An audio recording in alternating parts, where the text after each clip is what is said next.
आप सभी का सुफियान क्लासेज के यूट्यूब चैनल में बहुत बहुत स्वागत है। दोस्तों, आज के इस वीडियो एपिसोड में हम लोग पढ़ने वाले हैं भाषा के बारे में, यानी लैंग्वेज के बारे में।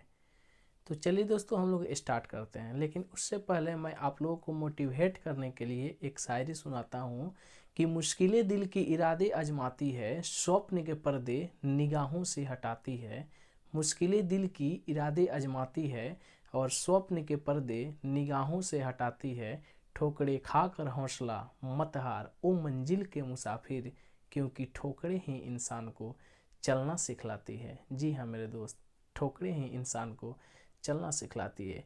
तो फिर से आप सभी का एक बार स्वागत है सुफियान क्लासेज के यूट्यूब चैनल पर। तो आज के इस वीडियो एपिसोड में हम लोग पढ़ने वाले हैं भाषा के बारे में। तो चलिए हम लोग जानने का प्रयास करते हैं कि भाषा होता क्या है। देखिए दोस्तों, मनुष्य एक सामाजिक प्राणी है और मनुष्य के जब अंदर विचार उत्पन्न होता है, जब भाव उत्पन्न होता है, तो अपने भावों को जागृत करने के लिए, एक दूसरे के समक्ष रखने के लिए एक अंदर से फीलिंग उत्पन्न होती है। अगर और उसी फीलिंग को वह एक भाषा के माध्यम से दूसरों के सामने प्रस्तुत करते हैं, वही क्या कहलाता है? भाषा कहलाता है। यानी कहने का तात्पर्य क्या है मेरे दोस्त, कि हर एक लैंग्वेज की अपनी एक भाषा होती है, अपनी एक लिपि होती है। ठीक है, जैसे कि हिंदी लैंग्वेज हो गया, इंग्लिश लैंग्वेज हो गया, या आपका मराठी हो गया, फारसी हो गया, इत्यादि इत्यादि। हर एक देश के लोग के पास एक भाषा होती है, अपनी एक भाषा होती है। ठीक उसी प्रकार हमारे भारत देश की एक भाषा है जो है हिंदी भाषा है। ठीक है, और इसकी लिपि है देवनागरी। तो चलिए हम लोग जानने और समझने का प्रयास करते हैं कि भाषा होता क्या है। तो देखिए, भाषा शब्द की उत्पत्ति संस्कृत के भाष धातु से हुई है। किससे हुई है? भाषा शब्द की उत्पत्ति संस्कृत के भाष धातु से हुई है। और ये धातु की बात जब हो रही है तो धातु होता क्या है? तो संस्कृत में हम लोग धातु उसे कहते हैं जिसे हिंदी में क्रिया कहते हैं। ठीक है, तो भाषा शब्द की उत्पत्ति संस्कृत के भाष धातु से हुई है। ठीक है, अब बात आती है परिभाषा की, कि परिभाषा होता क्या है, यानी डेफिनेशन होता क्या है किसकी? भाषा की। तो हम कह सकते हैं कि जब मनुष्य अपने मन के भाव या विचारों को एक दूसरे के समक्ष प्रस्तुत करता है, बोलकर, कहकर, और दूसरा व्यक्ति उस बातों को पढ़कर या सुनकर समझ लेता है, उसे ही हम लोग क्या कहते हैं? भाषा कहते हैं। ठीक है, चलिए एक बार बोर्ड की तरफ हम लोग नज़र दौड़ाते हैं और देखते हैं कि भाषा होता क्या है। तो भाषा कह रहा है कि भाषा वह माध्यम है जिसके द्वारा मनुष्य अपने भावों या विचारों का आदान प्रदान बोलकर, लिखकर तथा पढ़कर करते हैं। यही क्या कहलाता है? भाषा कहलाता है।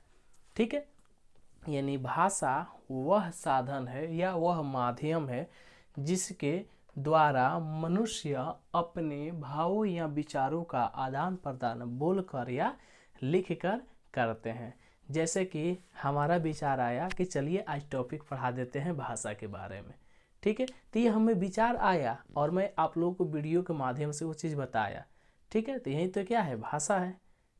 ठीक है, अब बात आ रहा है यहाँ पर भाषा के रूप की, कि भाषा के रूप कितने होते हैं। तो देखिए, भाषा के 3 रूप होते हैं, लेकिन मुख्य रूप से 2 होते हैं। और ये बहुत इम्पोर्टेंट बात है, समझने वाली बात है।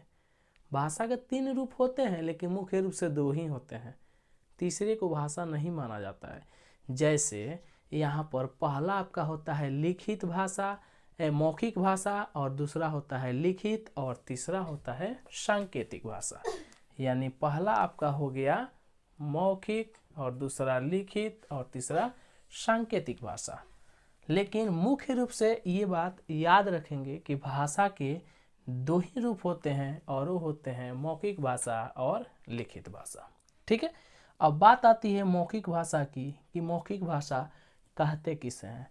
तो देखिए, जब मनुष्य अपने मन के भाव तथा विचारों को बोलकर या कहकर दूसरों तक पहुंचाते हैं या पहुंचाता है, तो वह मौखिक भाषा कहलाती है।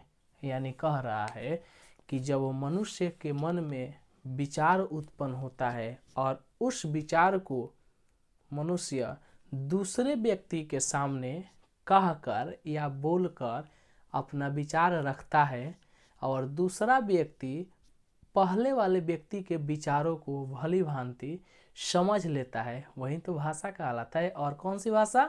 मौखिक भाषा कहलाता है। ठीक है, यानी जब पहला व्यक्ति बोलकर या कहकर उसको कुछ सुना रहा है, अपने मन की पीड़ा या दुख दर्द भरी कहानी जो भी हो, कितनों से धोखा मिला है, कितनों से क्या मिला है, जो वो सारी कहानियाँ उसको बता रहा है और अगला व्यक्ति उन सारी बातों को समझ जा रहा है, यही भाषा है। और कौन सी भाषा है? मौखिक भाषा है। बात आती है लिखित भाषा की, कि लिखित भाषा होता क्या है। ठीक है, तो देखिए लिखित भाषा होता है कि जब हम अपने मन के विचारों को लिखकर दूसरे व्यक्ति के सामने प्रकट करते हैं या प्रस्तुत करते हैं तथा दूसरा व्यक्ति उस चीज को लेकर पढ़कर समझ लेता है, वही चीज क्या कहलाता है? लिखित भाषा कहलाता है। जैसे आइए समझते हैं एक बार डिफिनेशन की ओर। ठीक है, कह रहा है लिखित भाषा कि जब मनुष्य अपने मन के भावों तथा विचारों को लिखकर दूसरों तक पहुंचाता है तो वह लिखित भाषा कहलाता है। ठीक है, जैसे मैं एक सेंटेंस बोल रहा हूँ कि रानी पत्र लिख रही है। ठीक है, ज़्यादा खुश होने की ज़रूरत नहीं है, आप लोगों के लिए नहीं लिख रही है वो, अरे उससे बुखार लगा होगा या स्कूल से छुट्टी लेना होगा इसलिए पत्र लिख रही है। आपको क्या लगा आपके लिए लिख रही है? नहीं। ठीक है, आशा करता हूँ आप सभी को लिखित भाषा समझ में आया होगा। ठीक है, अब बात आती है सांकेतिक भाषा की, कि सांकेतिक भाषा होता क्या है। तो देखिए मनुष्य अपने मन के विचारों को संकेतों के माध्यम से प्रकट करता है या दर्शाता है, उसे ही हम लोग क्या कहते हैं? सांकेतिक भाषा कहते हैं।